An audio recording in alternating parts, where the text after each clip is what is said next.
tunaangalia venye price ilitengeneza last ile analysis ya Friday, venye market ilinipatia opportunity ya kubuy. So hii ndio ilikuwa overall trend yote, market iko kwa uptrend na who is in tukidefine structural range. Tunadefine structural range kwa kitendo kilichofanyika huko nyuma. Price iliweza kugrab liquidity na ikatengeneza, ilikuwa Thursday, price iliweza kutengeneza minor break of structure na hapa price ilitengeneza inducement. Hii ni inducement hapa kubwa sana ilifanyika. After that price ikaja mpaka hapa. Ilipokuja price hapa ikaanza kucheza, so hapo price ikaanza kutengeneza break of structures nyingi sana. Tukienda kwa 15 minutes tunaenda kuona kuwa,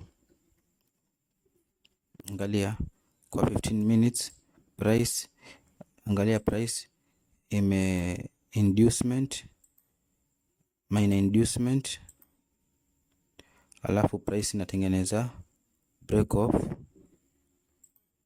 structure, minor inducement, kisha market inatengeneza minor break of structure. Price tena ikakuja tena ikatengeneza hapa, price tena ikaja ikatengeneza tena minor inducement, kisha hapa ikaja juu ikatengeneza break of structure. Kunaonyesha tayari kuwa, kunaonyesha kuwa hii break of structure ya pili ndio tayari ni kwangu inakuwa structure ya opportunity ya kubai. Tukiona hapa price ilikuja ikatengeneza minor inducement. So umeona minor inducement.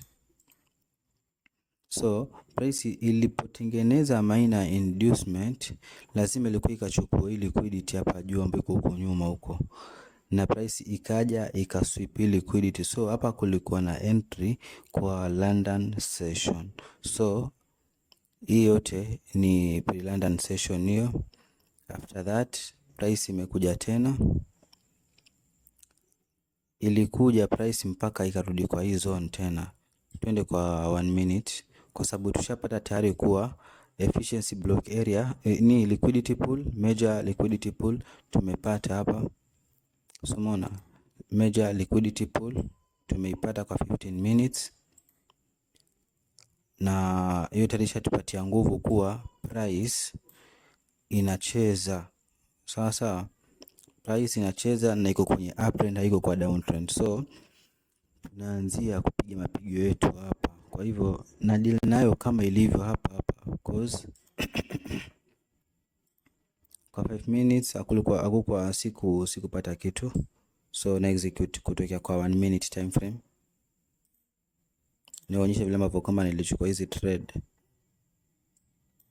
So kwa 1 minute time frame nikaja hapa, price ilikuja vizuri ikatengeneza delivered, ikaja ikagonga hapa vizuri.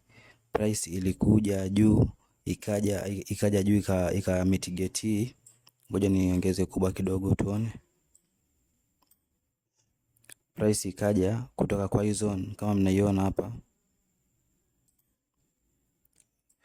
Sikuwa na haraka kutrade hapa, nikaiacha price kwa sababu trade kwa sababu moja. Price hapa ilishindwa kutengeneza inducement, ili ilishindwa ku break hii liquidity nyiko hapa juu. Ndio maana sikuweza kutrade hapa kuelekea kwa down trend, hapana. So price baada yake ilikuja ikasweep liquidity hapa, ikatengeneza break of structure, price ika break. Baada ya hapo price ikarudi. Iliporudi price, angalia liquidity yote ambayo kwamba imeachwa maeneo. Hii liquidity yote iliachwa, ile jeno lote ile liquidity yote hii lazima kuwe swept. Ndio maana price ilipofika kwa hii zone, mimi sikuanza kufikiria sana, niliingia. Na kwa sababu imetengeneza inducement kubwa, ni lazima ikuje